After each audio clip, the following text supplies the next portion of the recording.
كتاب الله أحيانا وبالتوحيد أوصانا ففي قرآننا نور يضيء ظلام دنيانا.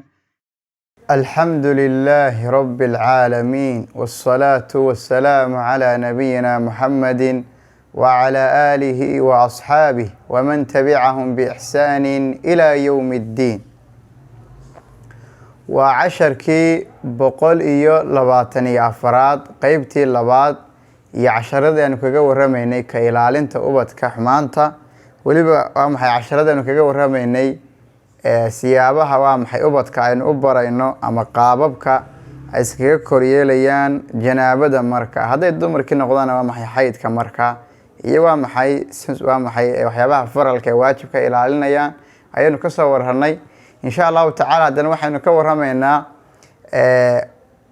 إن أبد كوام حشدوك خلال البراء ووالد كواي بران أما ذلك وحد جاية هدي قفك جنابدي كنت معض أما هدي قبل حياة كشرت أما هدي نفاس كشرته إيوام وحيابها مركا حرام تكا دينتين إسلام كي قروح ذبضن اللوبة هني وام حين مركا كفوقاته أما مركا وام حياسك إلى على سم مركا وحيابها سير وام حياد بوبدينهن أفر بينما محمانتا كسو قادن دونا إن شاء الله تعالى waxaan ka bilaabeynaa qaybta waxa markaa dumarka sayna wada ognahay dumarka waa maxay wanaaga soo sheegnaa waxa dhiig markaa maxay ka imanaya xaydka iyo nifaaska marka waxa ka xaraana baa leeyahay markaa gabadha maxay inay soonto iyo waxa markaa inay salaadi la timaado biijmaac muslimiinta markaa isku waafaqsayna ama isku raaceen labadaas markaa waa maxay ka xaraana markay noqoto soonka ay markaa waa maxay soo qalaynaysaa markaa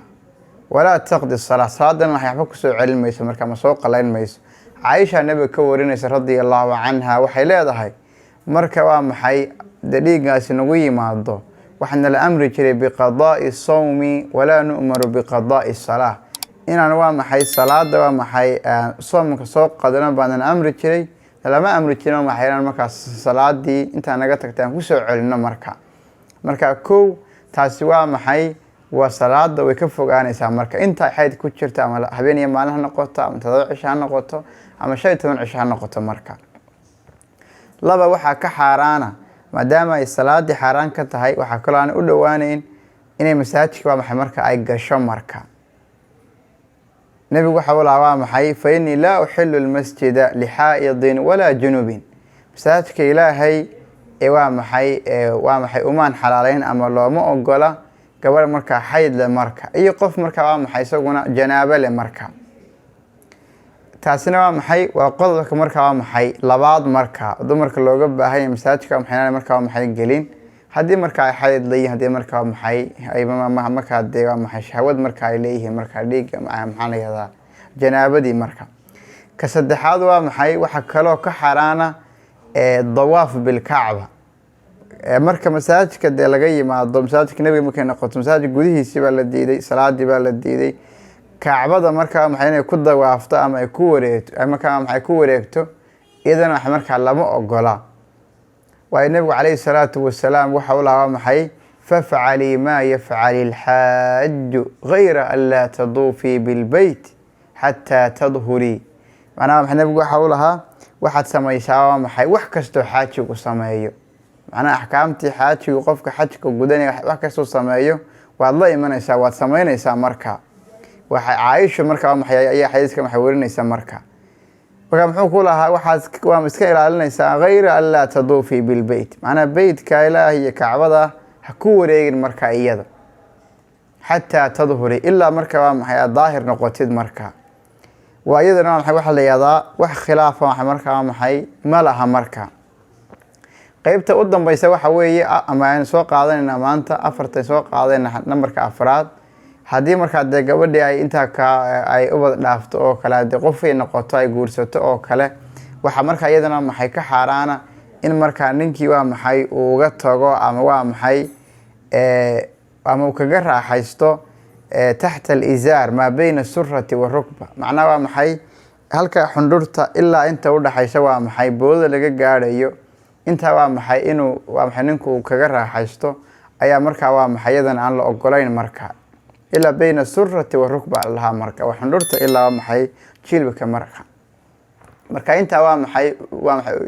ugusa waa maxay dhawaan maayo marka xilligii marka yuhuudda ayaa marka waxay samayn jireen dhaqan ahaa mar haddii gabadhu ay xaydba ay hesho oo xaydka maxay ku yimaado